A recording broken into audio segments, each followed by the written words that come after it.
Ao meu lado direito, ele, o homem tomou a decisão no meio do Campeonato Paulista.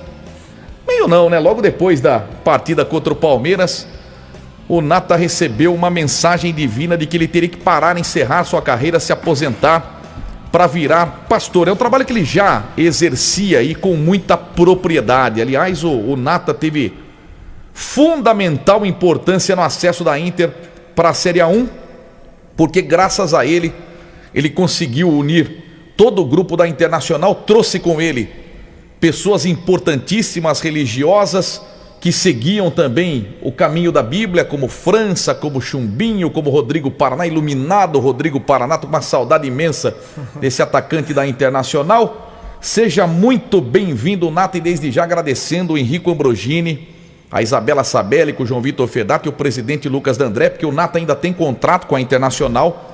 O contrato vai até o final do Campeonato Paulista e o elenco da Inter está em Araraquara para essa partida contra o Guarani. Só que o Nata, desde a partida contra o Palmeiras, ele não está mais treinando e não está sendo mais relacionado para as partidas. Então o Henrico autorizou a vinda dele aqui. Nata, seja muito bem-vindo, meu companheiro. Eu tenho certeza que amanhã você queria estar em campo contra o Guarani. Boa noite a todos, Tatinha, Edmar, a todos que estão nos ouvindo. Rapaz, foi uma decisão, que eu tinha convicção quando eu entendi o meu chamado, ouvi a voz do Senhor. E é uma decisão difícil, né, Edmar? A gente vai conversar sobre isso aí ao longo do programa, mas é uma decisão que, se você não tiver convicção, você não toma ela, porque o futebol foi a paixão da minha vida, foi aquilo que eu amei desde criança. E eu só tomei essa decisão porque eu tinha convicção que tinha algo de maior relevância para que eu fizesse através daquilo que Deus me chamou. Por isso que eu tomei essa decisão. Muitos não entendem a minha decisão, porque eu já fazia um trabalho, assim, através do Evangelho, dentro dos clubes, para os jogadores. Mas assim, o Senhor falou algo comigo individual, específico, que eu poderia fazer algo a mais, de uma forma integral, dedicando todo o tempo para isso, porque o futebol me ocupava muito tempo, dedicação, porque sempre eu fiz com intensidade. Ô Nata, uma curiosidade antes da gente fazer inúmeras perguntas a você. Naquela quinta-feira que você anunciou, foi numa quinta-feira, que você anunciou a sua aposentadoria, foi durante um culto. Até quem me chamou a atenção foi o Tubarão. O Tubarão mandou mensagem para mim e falou: Edmar, o Nata acabou de se despedir do futebol. Eu estava assistindo o culto dele e ele disse que vai parar para se dedicar à carreira de pastor. Falei, mas assim, não esperou acabar o campeonato? Dá uma olhada lá. Ele mandou o link do culto. A minha pergunta e a minha dúvida é: você já foi pro culto sabendo que você iria anunciar esta aposentadoria, ou durante o culto você tomou essa decisão? Não, eu já sabia, No culto de domingo, onde o nosso pastor, presidente, tinha ministrado a palavra, eu então tomei essa decisão. Eu ouvi claramente a voz do Senhor falando comigo. É uma experiência que você só toma decisão quando você tem uma experiência, Não dá para você, é coisa que não dá para você explicar, não é? É algo espiritual, Coisa espiritual você não explica para o natural. E então eu tomei a decisão e na segunda eu comuniquei. Primeiro eu falei com o meu pastor, que eu já venho fazendo um trabalho na nossa comunidade, na Comunhão Sal e Luz, onde eu já estou ali quase 7 anos, 6 anos e pouco. E eu comuniquei então a minha família, minha esposa, E depois, quando chegou no meu pai, no Du ali, eu já tinha tomado a decisão. E no culto de quinta-feira era o culto que eu ia ministrar. E até o nosso pastor me indicou, conversou comigo, falou: se você ainda não quiser amadurecer a ideia, eu falei: não, foi algo que eu já decidi. Eu respondo a Deus, e quando Deus me chamou, então eu tomei a decisão. Quando eu fui ministrar, a direção dele é até para que eu não falasse naquele culto, mas eu não consegui falar. Tanto que durante o culto eu falo: o pastor me direcionou a não falar, mas é algo que está no meu coração, que eu preciso comunicar.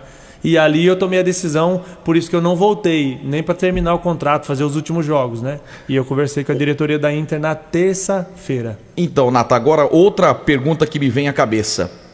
Obviamente, não vamos entrar no mérito da questão do Elano, mas você esperava ter mais oportunidades do treinador da Internacional. Se porventura você estivesse jogando como titular, sendo aproveitado nas partidas do Campeonato Paulista, você esperaria um pouco para anunciar essa decisão? Eu creio que não. Eu creio que foi algo que eu falo com Deus já há quase 10 anos. Desde quando eu me converti há 16 anos atrás. E eu sempre falei para o Senhor que o dia que Ele me chamasse, depois de alguns anos, tendo a convicção que Deus tinha me chamado para ministrar a palavra, que eu ministro desde 2011, dentro dos clubes eu falo, né, fazendo as reuniões, hoje como líder do Atletas de Cristo ali em Rio Claro também, ministrando para os jogadores. E eu falei para o Senhor, o dia que Ele me chamasse, independente do clube que eu tivesse, aonde eu tivesse, e o momento que você estivesse, eu renunciaria a tudo para responder ao chamado. É fácil falar hoje, né, que eu já decidi, é fácil para muita gente falar, tava na Inter, não tava jogando. Mas, cara, pra gente, né, entender que o que eu abri mão, eu tinha renovado o contrato com a Inter até dezembro, um mês antes. Pô, o Henrico falou aqui no programa, eu não abri mão porque eu não tava jogando e porque eu não tinha contrato, ninguém me queria. Não, eu tinha contrato renovado até dezembro. Tanto que eu fui honesto, cheguei no Henrico e falei, Henrico, ó, Deus falou assim, Deus falou comigo, eu tomei uma decisão na minha vida, é algo espiritual, não sei se você vai entender, mas você não vai poder contar comigo pro restante do Paulista e nem para a Copa Paulista, que a gente renovou. Já estou te dando a direção aqui falando com você, por quê? Porque eu quero ser honesto com você, porque eu posso ficar recebendo da Inter durante a pandemia, porque estava parado, ninguém sabia quando voltar. Eu falei, vou ser honesto com você, para mim não enrolar você, sabendo que eu já tomei uma decisão no meu coração, diante de Deus. Então eu estaria te enganando. Então eu já estou falando para você que você não vai poder contar comigo. Se você quiser já romper o contrato agora, por causa de salário, dessas questões. Como é que ele reagiu quando você falou isso? Cara, ele falou, rapaz, né? Depois eu fui pro campo, falei com o Elano, com o Ivan, PC, Edilson, que já contavam comigo para a Copa Paulista também, né? Pro restante do campeonato, para a Copa Paulista. E aí eles falaram, pô, mas você não vai continuar, né? Até eu falei, não, cara. E foi algo interessante porque Deus me marcou em um lugar e eu tive a convicção que não deveria nem jogar os últimos jogos, porque eu comecei a minha carreira como profissional na Inter de Milão contra o Palmeiras em 2005 e eu terminei a minha carreira contra o Palmeiras em 2020. Essa camisa, viu, Tatinha, é do jogo contra o Palmeiras. Tem até é do jogo contra o Palmeiras. A marca do Inter e Palmeiras, o dia que ele encarou de igual para igual o Felipe Melo, quase foi a vias de fato, hein, professor? Não. Ele está se convertendo, você está falando que foi para... Não, seria uma despedida de solteiro, né? Também. Tipo, briga com o Felipe Melo e vai para pastor. Eu tenho uma curiosidade no seguinte, se não tivesse esse envolvimento religioso, você projetaria sua carreira há mais quanto tempo? Eu falo isso sem dúvida nenhuma. Eu jogaria mais 5 anos tranquilo, 6 anos. Eu também acho, pelo preparo físico. Porque eu vou falar para você, e se vocês podem, né, quem quiser, o Nata tá falando, tá com 35 para 36 e o meu teste físico do teste de potência, de resistência da Inter era o segundo melhor, eu só perdia pro Pedrinho. Nossa. E eu fiz o teste com jogadores de 20, de 21, jogador de alto rendimento, de alto nível de todos os clubes. Cara que veio do Palmeiras, do Corinthians. O meu teste físico foi o segundo melhor do grupo. Eu até fiz essa pergunta porque pode ter dúvida, né? Muita gente... Lesão não tinha. Imaginar, falar, o Neto também já estava praticamente encerrando, né? Então aproveitou o momento. Sim, mas essa é uma dúvida mesmo, né, Tatinha? Assim, eu não tenho lesão nenhuma de ligamento, nunca operei joelho, tornozelo. Né? Nunca tive problema de lesão grave. Eu tive uma lesão no adutor que inflamou meu pubis, isso em 2017, mas de lá para cá nunca mais tive nada. E aqui na Inter eu nunca tive problema com lesão, a não ser por uma dividida, que na A2 eu fiquei 3 jogos fora. Exatamente. Mas sempre tive ali sem problema de lesão, né? Deixa eu fazer uma pergunta, até para a gente encerrar essa primeira parte, dos motivos que levaram o Nata a se aposentar no meio do Campeonato Paulista e se tornar pastor, e ele vai ter muito sucesso nessa carreira, eu tenho certeza disso. Em algum momento você se arrepende de ter tomado essa decisão? Não, cara, não tenho, não me arrependo. Cara, o Oliveira falou algo comigo, porque nesse dia que eu falei que a comissão, na terça-feira, dia 16 de março, 16 agora de julho, né, que foi quando eu tomei a decisão. Dia 14 eu tomei no domingo, se eu não me engano, dia 16 eu fui conversar com a comissão. Eu conversei com a comissão e quando eu fui conversar com os jogadores, por causa da questão aí do Covid, a gente foi para a arquibancada. E eles sentaram um pouco separado e eles acharam que eu ia estar falando ali de outra questão, do treino, se treinava, se não treinava, porque a gente voltou, parou. E foi na segunda volta que parou de novo, quando eu falei com eles. Ele achou que eu ia falar sobre a relação da situação, quem concordava em continuar treinando ou não. E quando eu comecei a conversar com eles, os caras não entenderam, né? Pô, ninguém entendeu nada. Eu tava jogando, eu tava treinando.